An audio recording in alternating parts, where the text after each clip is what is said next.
York City. How are you? Who's got the first question? I want to start with Kamaru, please. Kamaru, of course, we know what a big fight this is and what a rivalry fight is, the emotion that's going to be on the line. So I want to ask, in your preparation for this, are you best served avoiding it and not trying to get into it, or do you best serve tapping into it and really kind of leaning into this emotional battle?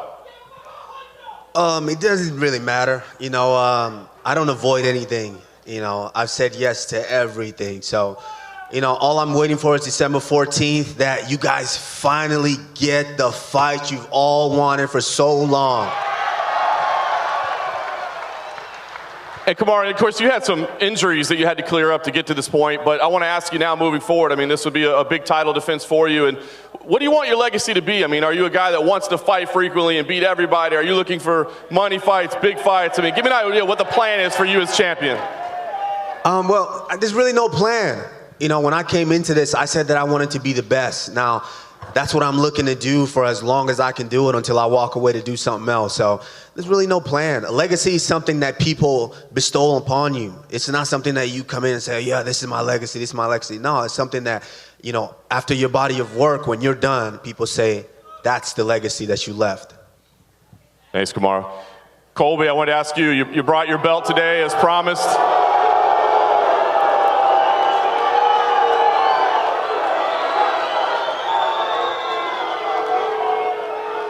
How are you viewing this fight? I mean, is this a title defense for you? Is it a title unification fight? I mean, how do we build this properly for you?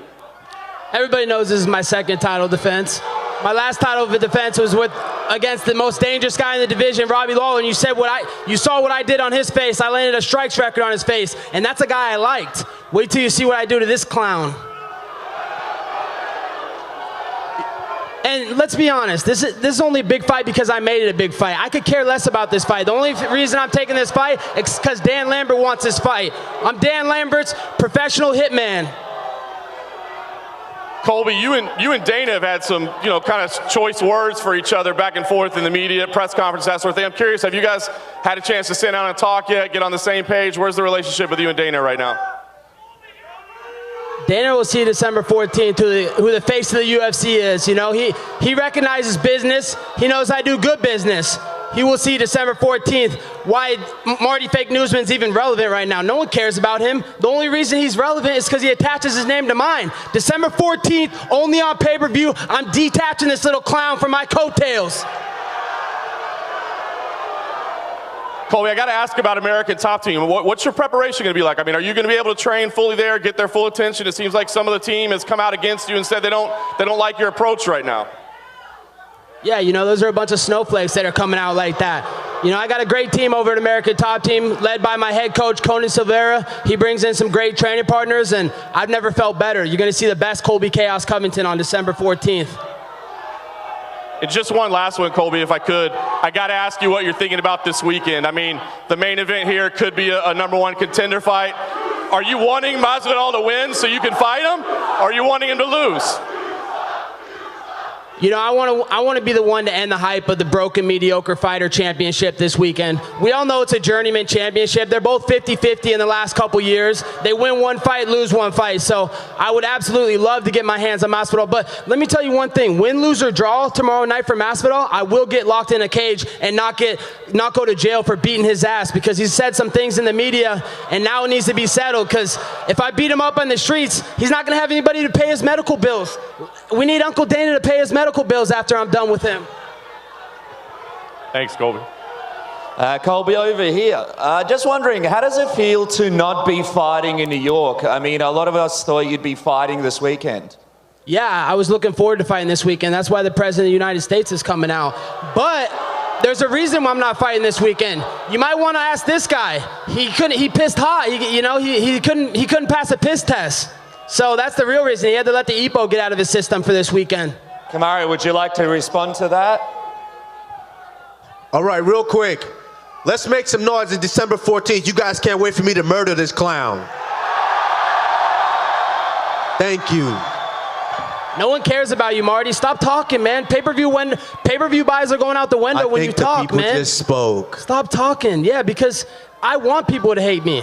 That's a business model. No one cares about you. You're boring, man. People would rather watch flies fuck than watch you fight. Just quickly, Colby, Kurt Angle said he wants to be there December 14th. Any news on him coming down, possibly walking out with you, maybe even being in the octagon after the fight? Yeah, I've been talking to Kurt Angle, and he should be at the fight as long as the WWE schedule permits for him. And, you know, I'd love to have him wrap the belt around my waist if the president can't come out or if Candace Owens can't wrap it around my waist. But I will have a great list of superstar to feel coming out to see yours truly, Colby Chaos Covington. Just quickly, Alex, mate, what would it mean for you to bring the UFC title back to Australia?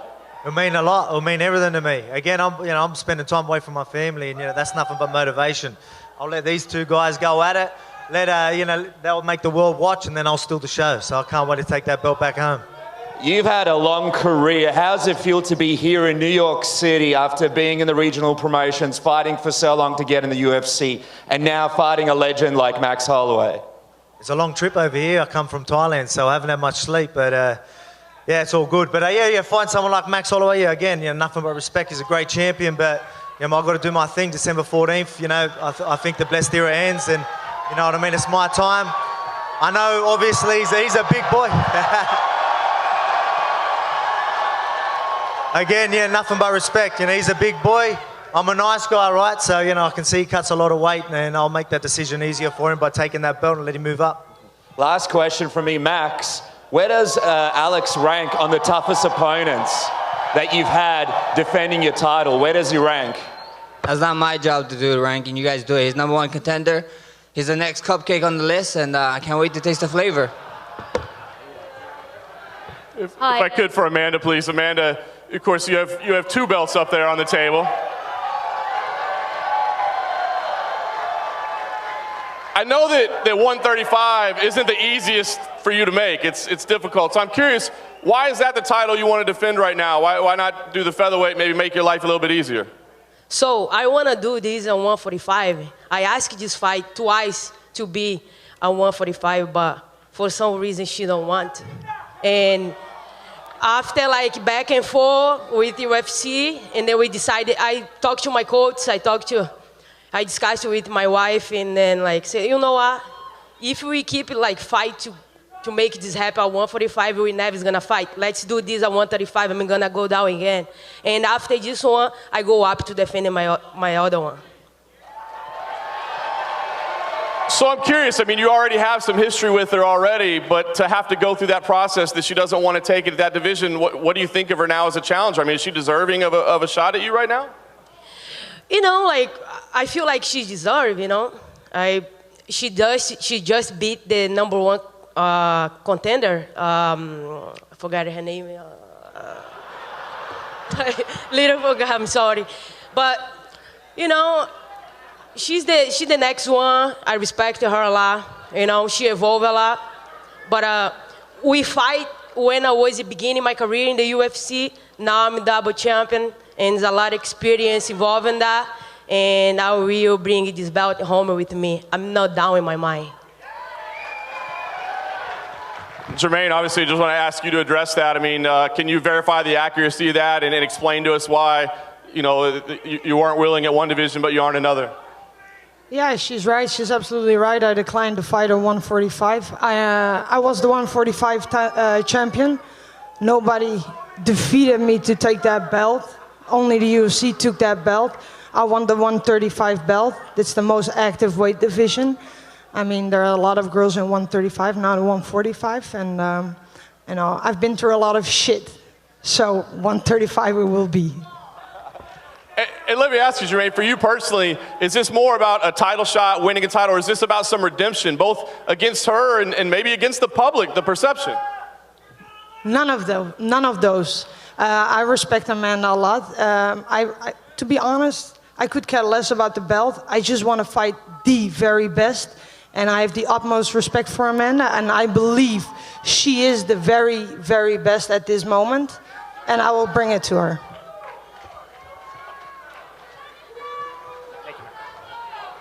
Jermaine, just down here. You know, like John said, obviously you two have history.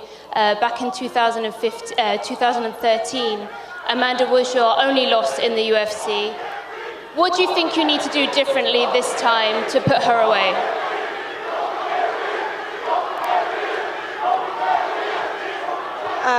The difference is 6 years. Like Amanda just said, she was in the beginning of her MMA career or her journey. And the same was for me. I was more of a kickboxer than a mixed martial artist. But that's the difference, 6 years. And Amanda, obviously back in 2013 was when you first went up against Jermaine. What do you think about her involvement in the sport, and how do you think it goes down against her a second time? Actually, she definitely evolved, you know, especially her takedown defense. You know, I be studying her a lot. I know her very well. I beat her. I was in the beginning of my career in the UFC, and I was be able to beat her. Imagining now the experience that I have, these 2 belts at home, and I'm here to make statements, make history, keep putting my names in the top of the mountain, and I'm here to stay, and I will prove it once again. Be ready, guys. And Amanda, this is your 5th title defense at bantamweight, but where would you rank Jermaine in the other opponents that you've been up against before? Jermaine is a very good striker, you know. Actually, if you don't play her game, she don't have any chance against you. And I'm gonna make her play my game, and the fight's gonna play around the way I want, and I have all the advantage against her. Who has the next question? Go ahead. Over here. It's actually for you. Here. A question for both Colby and Kamaru. I'll go to Colby first on this. A lot of professionals, a lot of your fellow fighters see this as a very competitive fight, that you guys both share very similar skill sets. Colby, I'm wondering if you can tell me, where do those similarities end?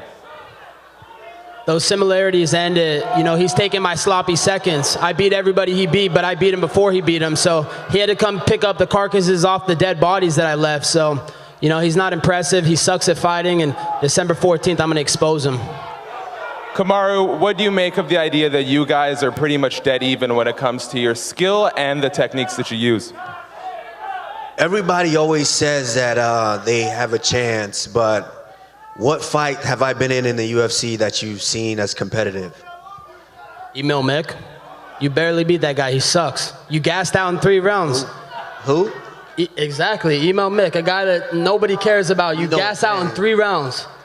Listen, gassed out. Bottom line is, everybody knows you're on. Everybody thought my last fight was going to be competitive. $25,000 if you could pee in a cup right now and it passes.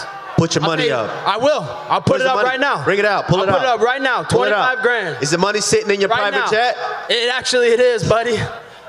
And just one for Max Holloway. Max, you know, one of the reasons these people love you so much is you're blessed. You're always presenting good vibes. What do you make of all this craziness going on next to you?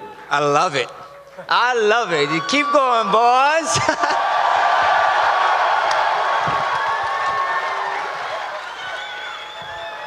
Go ahead.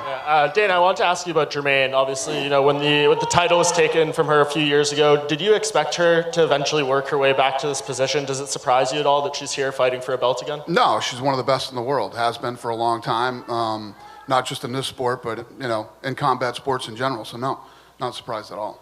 And Max is saying there, I know he wants a UFC Hawaii event. I know you guys were out there watching a show together recently. Is there anything you can tell us about getting that closer? No, there's literally zero. Zero. Okay, and one for Kamaru. What do you make of this insinuation from Colby that, you know, you're on steroids, you can't, you know, piss in a cup clean, all that stuff?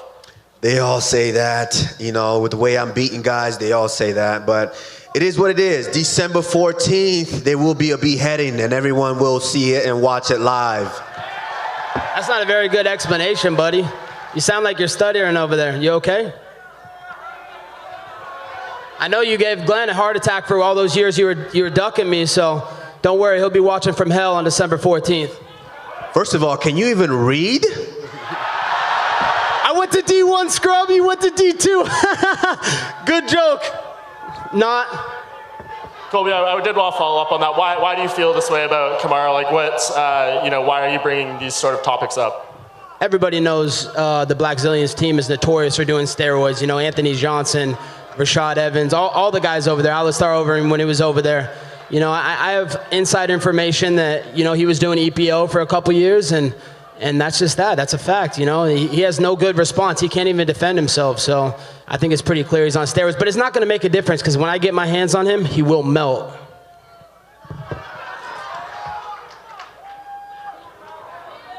Who has the next question? I'm going to take 2 more questions. A question for Kamaru. Go ahead. Are you guys talking about Marty's hair? He's got 30% of his hairline left. Isn't that disgusting? Let's talk about that lazy eye. Donald Trump's putting all the people in America back to work. Let's switch it up. Unemployment's at an all-time low. Let's switch it up. Put that lazy eye back to work. Shut up. Let me talk. Shut up. No one wants to hear you talk. They came for me, buddy. Come on, bro. Don't talk, man. No one wants to hear you talk. Every time you talk, a pay-per-view goes out the window. Shut up. No one wants to hear you talk, bro. You're boring. Shut up. No one gives a fuck about you. Shut up. No one gives a shit, man. Not even your daddy. But don't worry, I'm going to be your daddy on December 14th. Next. Kamaru, for you, so he gave his reason as to why he thinks this fight didn't happen tomorrow. Why, from your perspective, is this fight not happening tomorrow? Man, I've said yes to everything. You said yes to George? You said yes to Leon Scott? Absolutely. I don't remember you saying yes to them. Why are you lying to the people? That's why everybody hates you, because you're fake. At least I'm honest. I'm brutally honest, yeah, but at least I'm honest. Stop being fake. Stop lying to people. Even last week, Dana, tell the people what I texted you last week. Even last week, I was still willing to step in here and fight. Even last week. Let's do it tomorrow. I said yes. This clown said no, like he said no 4 of the times before. No chance. We have the proof. No chance. There's no proof. You were supposed to headline St. Louis. No chance. Everyone knows that. Nobody knows that. Go ask Dan Lambert. We asked Glenn Robinson to fight you 4 or 5 times early in the career. It doesn't matter. It does matter because you're lying. December 14th. Fake news. That's why your name's Marty Fake News Man. No one cares about you. And you're gonna realize shut up. This shit gets Stop talking. real. Pay-per-view's going out the window. You couldn't draw money with a green crayon and a white piece of paper. Colby, will you be sitting with the president tomorrow? As long as Uncle Dana okays it, but, you know, I think I should be. You know, the president came out, he wanted to support me, and I was hanging out with Eric Trump and Donald Trump Jr. at the Trump Tower today, had lunch with them, and they want me to sit with the president tomorrow and hang out with them, so I'm hoping that I'll get the good graces of Dana and the UFC to go sit with them. Unfortunately, Ariel, he has not paid the standard fee, so he cannot sit with the president tomorrow. You know, actually, I don't think he's allowed in the arena tomorrow. Fake news. Will he sit with the president, Dana? Will it be allowed? We'll see.